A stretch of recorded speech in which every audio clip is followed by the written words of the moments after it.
Hello again, folks. This is Barry with Barry's 8-track and classic car radio repair with another demonstration of my fine handiwork on a 1968 Charger unit, the AM 8-track unit.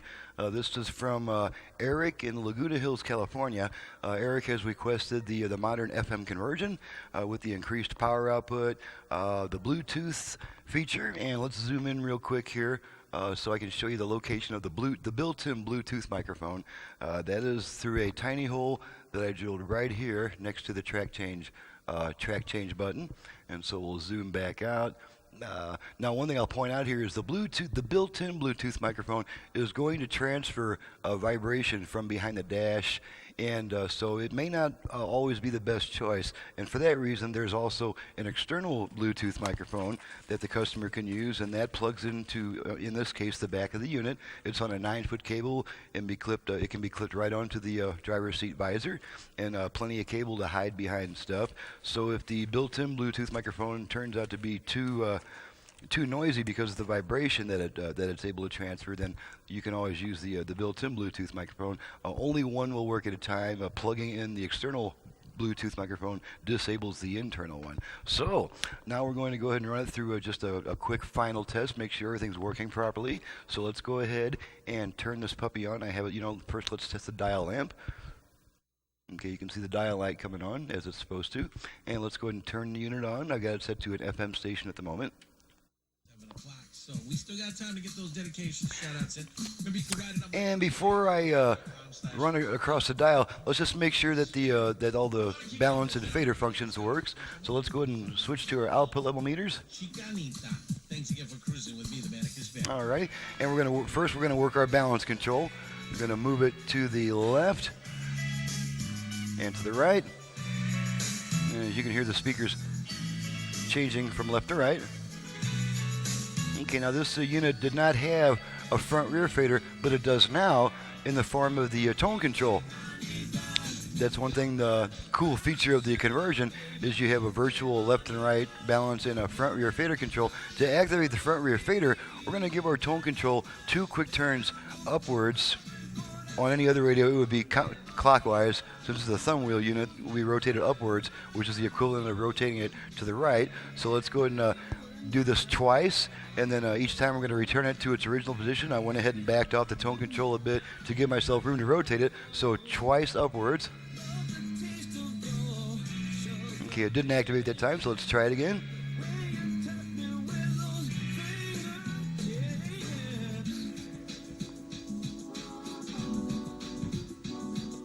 Okay, try it one more time. It's a little sensitive, can take a little practice. There we are. There's our beeps. Okay, and now this tone control is alternating between our front and rear speakers. Front, rear, front, rear. Okay, now we're going to take it back to center, let the function time out with 1 beep. There's our 1 beep, the function's timed out, and now this tone control can be returned to the optimum listening position. Okay, so that takes care of demonstrating the left-right balance and front-rear fader functions. Let's go ahead and work this FM tuner from one way, all the way from one end of the dial to the other. I expect to pick up about 20 FM stations, so let's go ahead and try that. Locals, Jaworski on piano. FA with Mark Gallagher and 7 in Phoenix at 89.1.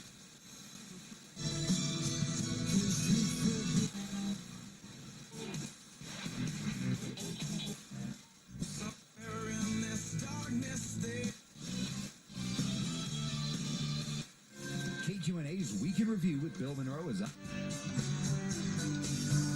The Justice Department is appealing. Yeah, it's 10 so far. I'm not counting the really weak ones.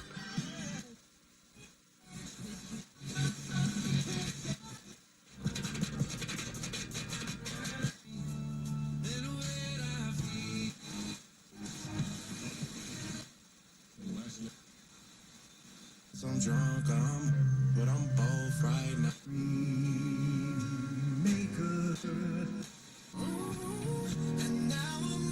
Whether or not they've struggled with addiction themselves. Yavapai County currently has hundreds.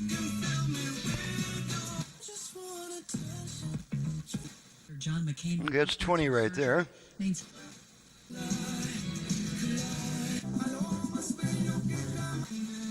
Okay, so that's about 22 decent FM stations. Now we're going to switch it to AM. And on this type of unit, since there is no AM FM switch, to change bands, we turn it off and then right back on within about half a second. So here we go. Off, on. Okay, now we're on the AM band. And of course, we're only going to pick up 2 or 3 AM stations. Know how you can help? Here's one. Here to listen.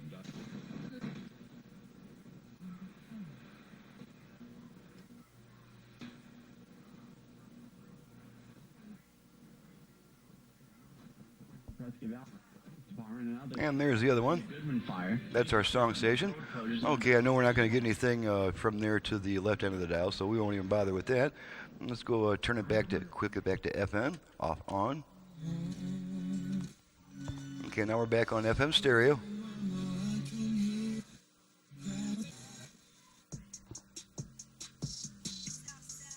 Alrighty, and before we test the 8-track function, let's go ahead and test the line input. And we're just going to go back to our unit here. And the line input is 2 RCA jacks I've got in the back. I've plugged an RCA cable into it so I can get to the connectors right here. And I'm just going to feed about a 1/10 of a volt signal into the jack and make sure that the radio switches over to aux. Okay, there's our aux signal coming in the right speaker.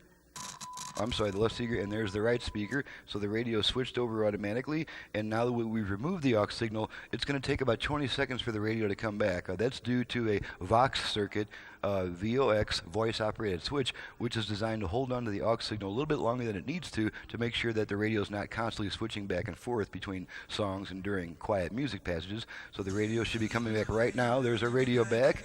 And the last thing to test is the 8-track function. And once again, here's my chance to show off my fantastic work on the 8-track. You're going to get a lot of output and a lot of treble out of the 8-track. So on most conversions, you're probably going to want to turn the volume down a little bit before you pop a tape in there. So here we go. Got some Temptations.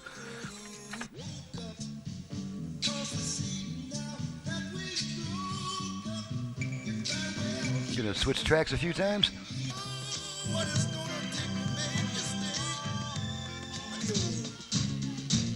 About little boys running away from home and the parents don't see them no more. But remember, it never fails to get to you.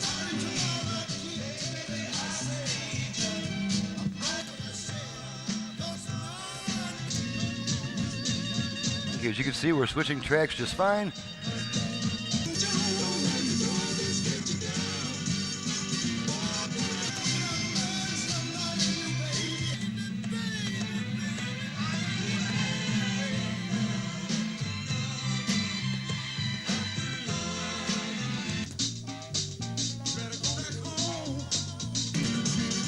We're going to pull our tape out. Radio should come back on immediately. There's our radio, comes back on immediately, and the only thing left to test is the Bluetooth feature. And as always, I'm not going to go to all the trouble of pairing it with the device and leaving the customer something they have to clear out of the menu. I'm just going to activate the Bluetooth feature, which we do by rotating the volume control twice towards the direction of higher volume. So here we go.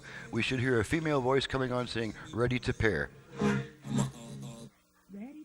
Okay, and there's our female voice saying ready to pair. So now it's trying to pair with the device, and if I had a device here to pair it with, it would pair with it and start operating. So that is a little bit more complicated than is within the scope of a quick demo video. So all these functions have been tested. The entire unit is working just fine. This customer has requested a USB port only for charging. So here's the USB port, and he's going to have to probably get a USB extension cable because this one is just a dongle that comes out.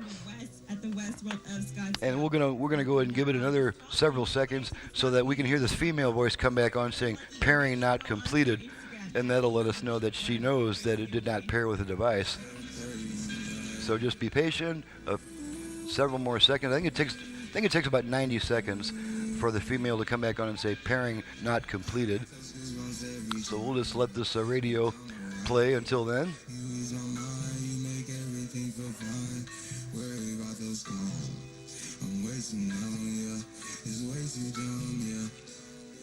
I get those goosebumps every time. I need the high, throw that to the side.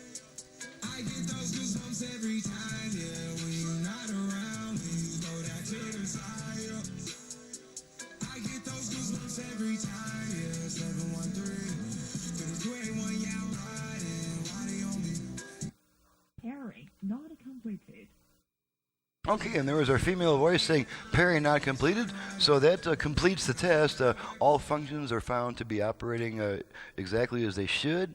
And so now we can go back to my ugly face so I can get out of here. You guys can get rid of me and I can get back on the job. This is Barry with Barry's 8-Track and Classic Car Radio Repair. If you have an 8-track player either for home or for car use in need of service, you can contact me directly at 928-533-9666. Needless to say, I also perform FM conversions on AM car radios, including 8-track units, radios, 8-tracks, pretty much anything. We can add Bluetooth, USB reader, line input, and all the cool stuff that you just saw. So thank you very much for watching, listening. My website is in the description below, and we'll see you next time.